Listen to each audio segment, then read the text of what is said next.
Nvidia stock fell down the stairs. The 50 series stock is gonna be really tight, and it has to be expensive. And AMD was gonna charge $900 for their GPU?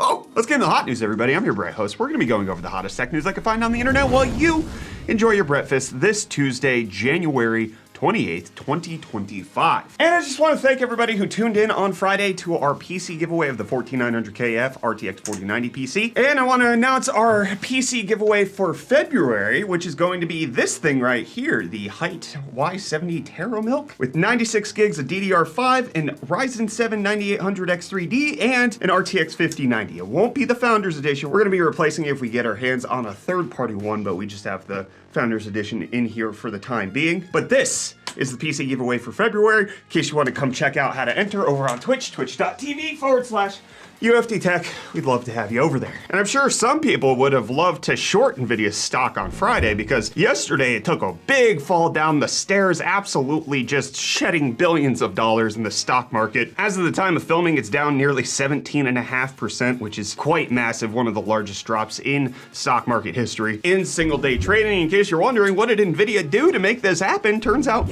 nothing. It actually has to do with an AI company that launched their new models. The Chinese model DeepSeek launched and is putting everybody on high alert because allegedly it was trained for significantly less cost and is competitive with Western models that are being brought out like Llama or ChatGPT or anything else that's out there such as Claude, and it's causing a huge stir in the industry altogether. So the company behind DeepSeek announced that they trained it for under $6 million and they did it with not having access to all of the latest and greatest GPUs, which means Nvidia might not be as relevant when it comes to powering all of the AI development that is necessary. Now, this is being disputed. The cost of training this model could potentially be higher than that, and additionally, they did use Nvidia's GPUs, so it's still not like they're being taken out of the picture altogether, but at least the sentiment right now is that this is making it look like these Western American-based AI companies might be a little extra bloated when it comes to their computing horsepower. And when you have companies that are restricted by the amount of hardware they can get their hands on, they have to make advancements based on restrictions that they have that potentially the American companies don't. And then they can potentially come out with a model that is competitive based on fewer resources, which could change how it's all done moving forward. This is an interesting time. It's just kind of a knee-jerk reaction at the moment. We don't give financial or stock advice here on the channel, so I won't comment on the future of what Nvidia should be looking like, but Nvidia is the one behind all of these companies with their GPUs. According to the reports, DeepSeek was trained using Nvidia's A100 chips because they stockpiled them before the export restrictions actually hit. So again, Nvidia's involved in every single sector, but in case you needed to cash out your stock, it's going to be a little less right now. And in case you're looking for a PC that supports a little less than ATX, micro ATX, you should check out today's video sponsor. Today's video is sponsored by Silverstone and their SETA H2M case. The SETA H2M is a dream for professionals or even gamers that want to have a micro ATX case with the latest and greatest features without a frivolous amount of lights and glass. It's compatible with any micro ATX or mini ITX motherboard, including ones with backside connectors, BTF, Project Zero Stealth, etc. And it has room for 360mm radiator front or top, up to 3 3.5-inch or 8 2.5-inch drives, 5 expansion slots for any GPU, and even room for a secondary power supply. SETA H2M's cooling ability is also very impressive, including 2 160mm front intake fans and 1 120 mils. If you really like fans, there's room for up to 11 of those in this case. Complementing all of this cooling power is a uniquely designed front vent area that stretches to both side panels to ensure airflow isn't held back in any way. It's these cool details and features that make the SETA H2M possibly the best micro ATX tower case on the market. So check out the SETA H2M for yourself. I have the link in the description below. As always, a huge thank you to Silverstone for sponsoring. Well, you might want to stick an RTX 5080 in one of those SETA H2Ms. And we now have some benchmarks leaking about how this GPU is going to perform. And according to some people's disappointment, it doesn't look like it's going to hit an RTX 5090, but it does look like it's going to be faster than the RTX 4080 Super. Allegedly, on average, it's about 15% stronger than the 4080 Super, and it should be about 20% stronger than the 5070 Ti. However, there are other benchmarks indicating that if you overclock the 5080, it can get very, very close to the RTX 4090, coming in within a few percentage points of that GPU. Even though it only has 16 gigabytes of VRAM, it does have roughly the same memory speed as the RTX 4090, and that's also being confirmed in professional applications. Blender being tested, it's about 8 to 10% faster than the 4080 Super. Thankfully, there's no price increase there, still at $999. It's technically a $200 decrease from the 4080. It's the same price as the 4080 Super. It's not replacing the 4090, but it's getting at least somewhat within the ballpark. But the odds of you getting within the ballpark of MSRP pricing on these GPUs doesn't appear to be very high, because multiple reports are coming out that Nvidia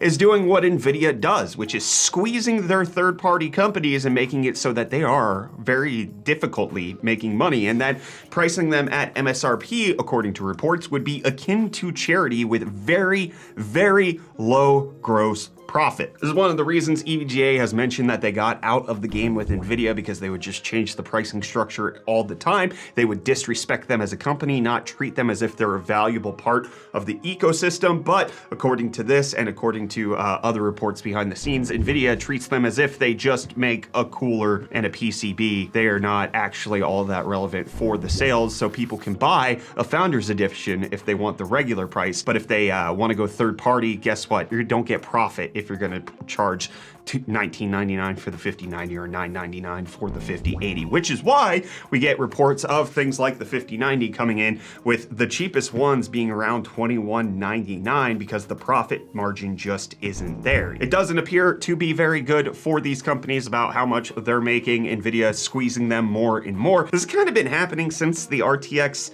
10 series, I believe it was, when Nvidia started selling the Founders Edition directly themselves. Something like the 1080 Ti, I believe, was the first time Nvidia sold these, so you got an Nvidia 1080 Ti. Whereas with the 900 series, it was the same cooler, but you would get an Asus Founders Edition, or an MSI Founders Edition, or a Gigabyte Founders Edition. But then Nvidia took control of the Founders Edition with the 10 series and the 20 series that completely changed not just the design of the cooler, but they changed their pricing structure where they actually made the Founders Editions cheaper. And now it's just kind of continued down the line where the RTX 30 series was the last time EVGA put up with them, and we're starting to see that they are just at least not in thinking that their third-party companies are important to the future of what they're trying to do. And it appears they don't think that they have to have stock at the time of release for their future either, because MSI coming out and confirming other reports that we've heard about very limited stock, with them saying that it is going to be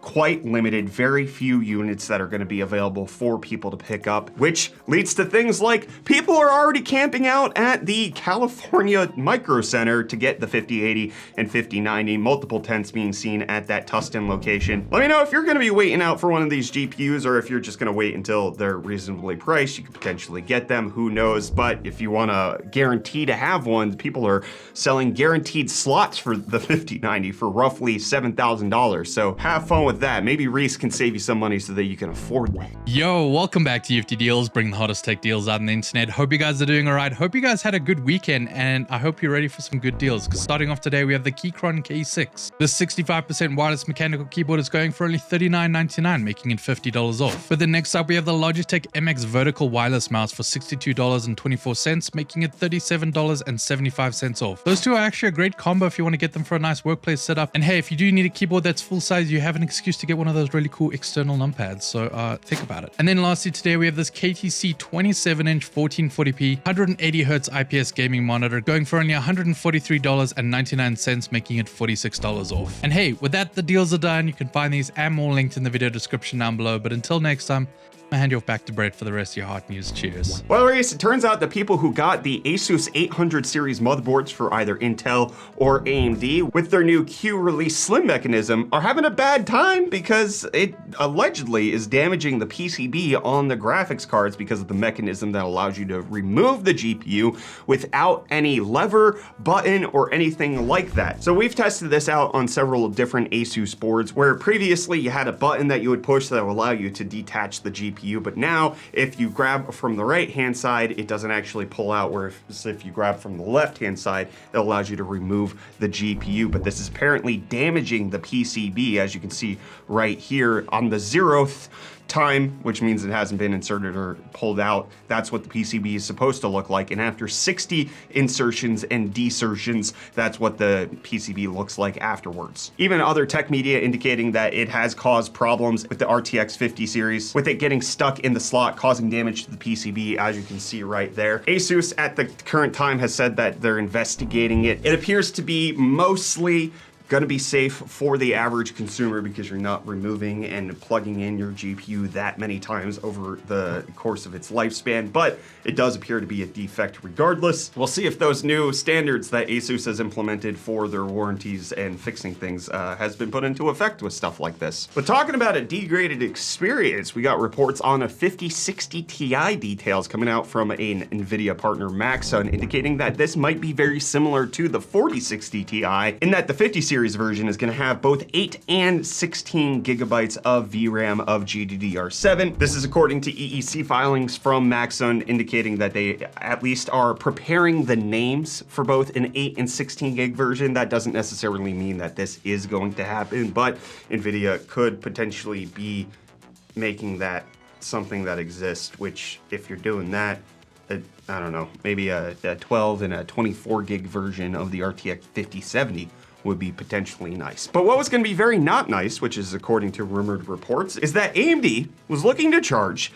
$899 for their 9070 XT. This is coming as reports are indicating that AMD originally wanted to launch their RX 9000 series GPUs last Thursday on January 23rd. And one of the reasons they didn't is because they actually dropped the price in response to what Nvidia showcased at CES. They actually had already sold the cards to retailers for them to put them on store shelves last week, but with the price drop, they actually have to give rebates to these retailers, making it so that they aren't taking a huge financial hit when they sell these for what will inevitably be the actual retail price. So this has been being reported by multiple different places, multiple different retailers, kind of leaking out information here and there. And now it's coming out from a Bulgarian retailer that the 9070 XT was supposed to be at that $900 price point, and the 9070 was going to be at that $749 price point, which would give AMD a ton of profit. That would have been great for them. However, just doesn't make sense even with regards to their RX 7000 series lineup, because the 9070 XT is going to be performing right around a 7900 XT, and that would mean it's roughly the same price. $899 is kind of where the 7900 XT was playing at. So this pricing is just being reported by one retailer, but it goes hand in hand with previous reports that AMD is having to have some fight with retailers to make sure that they feel comfortable with how they resolve the financial situation, because they kind of rug pulled them on the price going to market. I don't know if this $899 is real or if it would have been something more sensible, because $900 is just absolutely out of the ballpark of what even makes rational sense. Even if you disregard Nvidia's pricing, $900, even an AMD's own lineup, doesn't make a lick of sense. It should have been closer, at least in my guesstimation, to $499 would be as high as I think AMD should have ever considered pricing that GPU, especially when sales pricing on the 7900 GRE and 7900 XT are